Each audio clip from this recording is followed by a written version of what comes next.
So a plug and a box outlet for the coax cable here. Good. Spaces for the boxes cut out. All this is to take this coax cable and put a plug behind the TV and the coax cable, power box for the coax cable. That way, it's more aesthetically, it's more better. Well, it's better.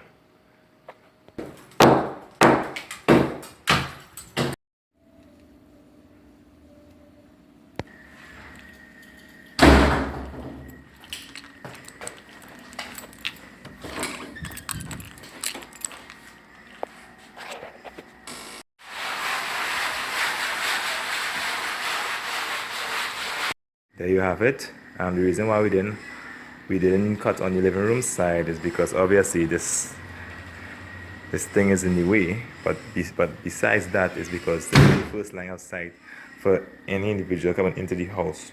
So you didn't want to disrupt this beautiful wall and all this. So we opt and chose to do the back side of the wall, which is in a bedroom, which can be later on refurbished to get back to where it was or how it was. But because this is the first line of sight for any individual coming to your home, it's not wise to cut this side.